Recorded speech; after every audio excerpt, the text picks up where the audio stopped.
Hello all, welcome to my channel ஜார்ட்ஸ் and creatives. இன்றைக்கி நம்ம ஆரி எம்ப்ராய்டரி கிளாஸில் ஃப்ளை ஸ்டிச் லீஃப் ஃபில்லிங் எப்படி ஒர்க் பண்ணுறது அப்படின்னு பார்க்கலாம். ஃபர்ஸ்ட்டு 3 லைன் ட்ரா பண்ணி எடுத்துக்கலாம்.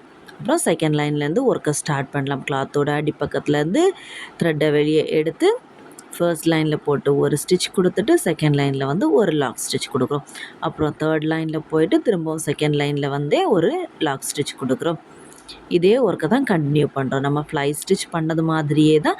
ஆனால் ஃப்ளை ஸ்டிச்லேருந்து வர டைமில் ஃபர்ஸ்ட் லைனில் போயிட்டு செகண்ட் லைன்லேருந்து ஃபர்ஸ்ட் லைனில் போயிட்டு ஒரு ஸ்டிச் கொடுத்துட்டு அப்படியே செகண்ட் லைனில் வந்து லாக் ஸ்டிச் கொடுக்குறோம். தேர்ட் லைனில் திரும்ப வந்து செகண்ட் லைனில் வந்து திரும்ப லாக் ஸ்டிச் கொடுக்குறோம்.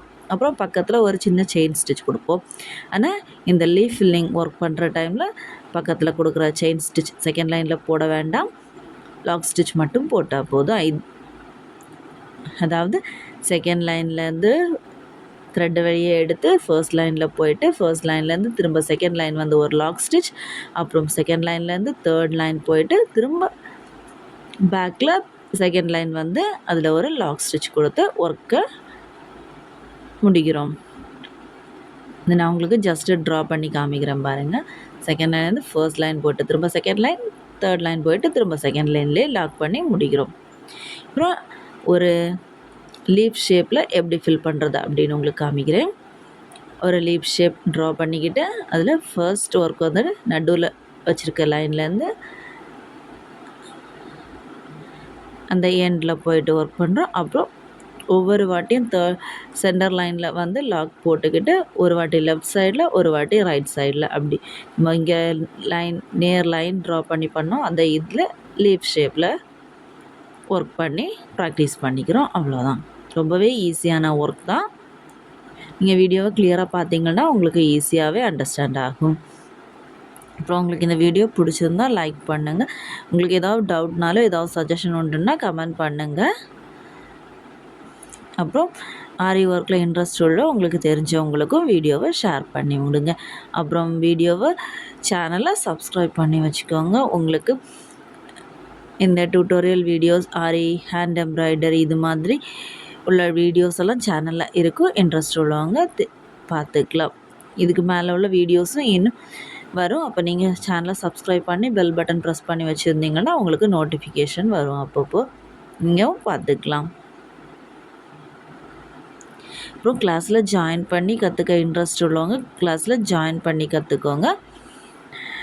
வாட்ஸ்அப் நம்பர் வந்துட்டு டிஸ்கிரிப்ஷன் பாக்ஸில் தரேன். ஏதாவது டவுட்னா இல்லைன்னா கிளாஸ் டீட்டெயில்ஸ் ஏதாவது தெரிஞ்சுக்கணும் அப்படின்னாலும் அந்த நம்பரில் மெசேஜ் பண்ணி டீட்டெயில்ஸ் தெரிஞ்சுக்கோங்க.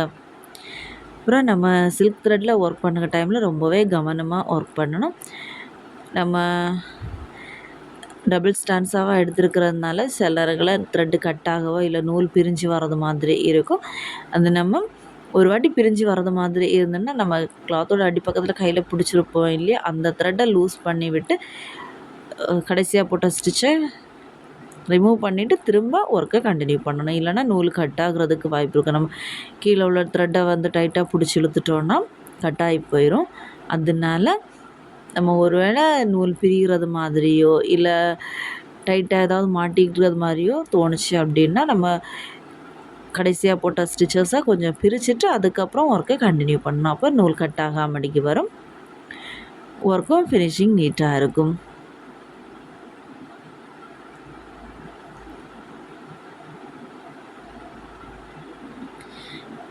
எனக்கு இதில் பார்த்தீங்கன்னாலே உங்களுக்கு தெரியும் சில நேரங்களில் நூல் பிரிஞ்சு வர்றது மாதிரி இருக்குது. அதை நம்ம திரும்ப டைட்டாக பிடிச்சி எடுத்து நூலை கட் பண்ணி விட்டுறாமல் கொஞ்சம் கிளாத்தோட அடிப்பக்கத்தில் பிடிச்சிருக்க நூலை கவனமாக பிடிச்சி ஹேண்டில் பண்ணணும். அப்புறம் முடிக்கிற டைமில் எண்டு நாட் போட்டு முடிச்சு எடுத்துக்கலாம். எக்ஸ்ட்ராவாக த்ரெட்டு வெளியே இருந்துச்சுன்னா அதை கிளாத்தோட அடிப்பக்கத்தில் போயிட்டு நீடில் விட்டு த்ரெட்டை பிடிச்சி எடுத்து கிளியர் பண்ணிக்கலாம். ட்ரை பண்ணி பாருங்கள். தேங்க்யூ.